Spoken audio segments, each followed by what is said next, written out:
Salam, it's good to be here with all of you again. Dr. Scott here, Nature's First Path, connecting to you live, right? Well, live recorded here out of Los Angeles, California. But what are we talking about today? Well, we're touching a base on the fact that, how can we be a foodie and at the same time blend health and wellness into our life and our being? And we want to talk about the Sumac spice, right? The Sumac spice of the East, not so much of the one that on the West, because that one can be poisonous. But we're talking about the Sumac spice today because of its anti-inflammatory properties.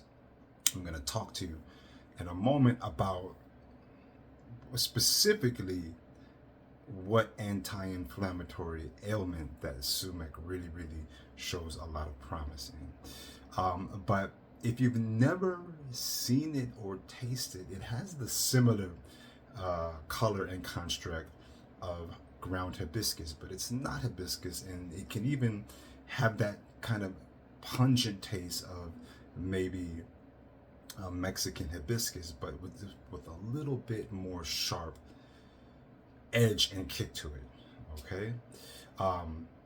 Before we go any further though, if you like what you're hearing so far, and if you've been liking any of the previous talks, right, go ahead and like, subscribe to the YouTube page, and you can even become a supporter, right? And you will get in-depth information, all right, in-depth live coverage and posts only to subscribers. So don't hesitate, just reach out and we'll go from there. But the sumac, very red in hue, and as we know, as we've talked about in those previous talks, the darker the hue of the berry or the food, the much more higher antioxidants that it has. So the dark purples, the reds, right, the dark blues, as in the example of blueberries. So that's what we're talking about, sumac spice. Now you're probably wondering, okay doc, how can we blend that along with foodie life? Well, especially on the plant-based side, sumac spice goes excellent in things like hummus. You can make put it in the hummus dip with your veggies and your carrots and your celery and things like that. You can even make a very good infused ginger, hibiscus, even maybe sumac lemonade, right? Very tasty. And of course you can sprinkle that on salads, even boosting that antioxidant bit a little bit more. So that's the foodie side of it, but let's now look at the healing side of it. What are the nutritional qualities and makeups of the sumac, right? Ground sumac berry. Loaded with vitamin C. So we got our antioxidants right there.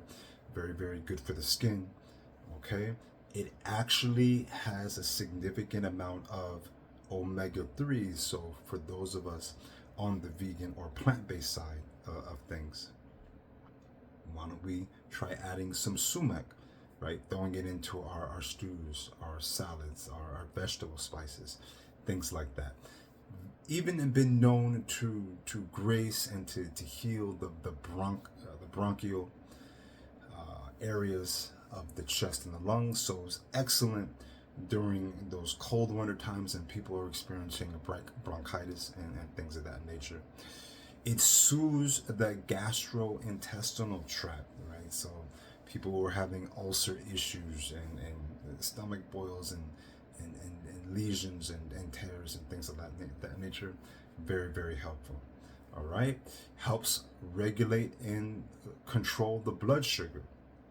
But one of the biggest kicks out of the sumac berry, talking about food and nutrition, is that link for the fact that it's a very good anti-inflammatory. And specifically those who are dealing with arthritis and even rheumatoid arthritis. So you might be asking, okay, well, how can this be taken? It could more than likely be blended with teas. You can maybe put it even in a 200 to 500 milligram vegan capsule. You can mix it in oils, right? And there have been even some studies that have been showing that people who have applied it in carrier oils and even rubbed it on their joint pains where they experience arthritis, that has been very, very helpful to them. So, ancient medicine, modern healing, and wisdom, right? Ancient medicine, modern healing, and wisdom as far as what we can do moving forward. Okay, what we can do moving forward. So, just as a review, how can we get these things into our life? Simple things like hummus, salads, maybe even lemonades, juices. And then on the nutrition side, the vitamin C's, dealing with the gastrointestinal area. High in omega-3s, helps lower the blood sugar, but most important, that anti-inflammatory marker that it does. And very, very good for people who are dealing with any type of arthritis. Now, of course, if you're working with a practitioner, of course, always consult them first before anything that you do. That being said, if you're looking to reach out and connect with a traditional holistic naturopath, go ahead and click that link on the bottom and set up your appointment for services, and we'll go from there. You can also follow me on all the socials at naturesfirstpath.com. Go ahead and give a like and a share. All right, so we'll get to you again very, very soon in the coming days. Dr. Scott here, Nature's First Path, as always, dedicated to you for the wellness of all your being with traditional holistic medicine. Talk to you soon.